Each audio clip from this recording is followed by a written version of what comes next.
आज के टाइम पे पाकिस्तान एयरफोर्स की सबसे बड़ी स्ट्रेंथ उसके फाइटर जेट्स हैं। सबसे फ्रंट लाइन पे जो जेट्स आते हैं वो हैं J-10C और JF-17 थंडर। दोनों चाइनीज ओरिजिन के एयरक्राफ्ट्स हैं। ये दोनों जेट्स पाकिस्तान की मॉडर्न कॉम्बैक्ट फ्लीट का बैकबोन है। इनमें लेटेस्ट एवियोनिक्स और एडवांस्ड वेपनाइज सिस्टम्स लगे हुए हैं जो उन्हें काफी डेडली बना देते हैं। अब अगर मिसाइल टेक की बात करें तो पाकिस्तान के पास आ गया है PL-15 मिसाइल। ये एक BVR मिसाइल है। BVR का मतलब होता है बियॉन्ड विजुअल रेंज, जो चाइना ने बनाया है। इस मिसाइल की रेंज और एक्यूरेसी दोनों जबरदस्त है और ये पाकिस्तान को long range air to air combat में एक सॉलिड एज देता है। लेकिन सिर्फ मिसाइल्स एंड जेट नहीं, पाकिस्तान ने सैटेलाइट बेस्ड वॉरफेयर में भी काफी प्रोग्रेस की है। उनके पास चाइना के B2 सैटेलाइट सिस्टम का एक्सेस है जिसमें 44 से भी ज्यादा सैटेलाइट्स हैं। इसका मतलब है कि पाकिस्तान को 24/7 मिलिट्री ग्रेड पोजीशनिंग और सर्वेलेंस देता रहता है। फॉर एग्जांपल ऑपरेशन सिंदूर के टाइम पे इसी सैटेलाइट एक्सेस ने उन्हें टारगेट ट्रैक्स करने में और प्रिसीजन स्ट्राइक प्लान करने में फुल सपोर्ट किया। अगली कैपेबिलिटी की बात करें तो उसको कहते हैं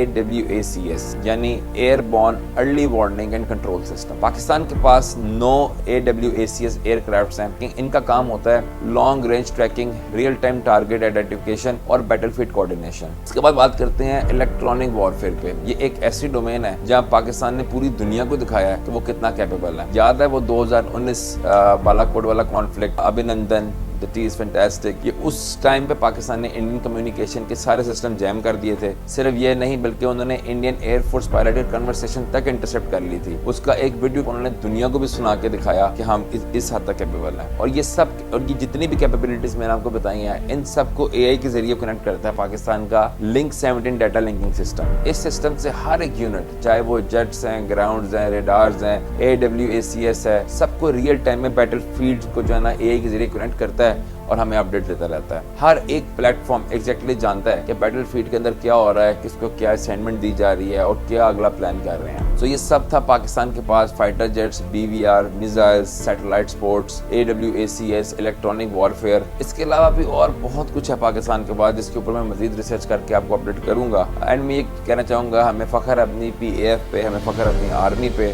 और अपने नेवी के जवानों पे। ऑपरेशन सिंदूर के मुंह तोड़ जवाब में ये जो कुछ हमें हासिल हुआ है, ये सब एक वेल कोऑर्डिनेटेड और वेल कनेक्टेड सिस्टम का रिजल्ट था। और हम दिल से थैंक यू करते हैं अपने भाई चाइना का, टर्की का, आज़रबाईजान का, जिन्होंने ऑपरेशन सिंदूर के टाइम पर हमें फुल सपोर्ट किया और खुले तौर पर पाकिस्तान के साथ खड़े रहे। बहुत सारे इंडियन के ट्रैवल एजेंसीज के बारे में पढ़ा था कि उन्होंने अपने टूरिस्ट को मुकम्मल तौर पर बैन कर दिया टर्की में, आज़रबाईजान में, कि आप लोग इधर आप जो है ना टूरिज्म हम यहाँ पे नहीं भेजेंगे, क्योंकि उन्होंने पाकिस्तान की मुकम्मल मदद की है जिसकी वजह से हमें इतना नुकसान हुआ है। और बहुत सारे सिंगर्स की भी मैं ट्वीट्स पढ़ा था। विशाल मिश्रा, उसने भी लिखा हुआ था कि mark my words, I am never going to travel again in Turkey and Azerbaijan because they supported Pakistan so well.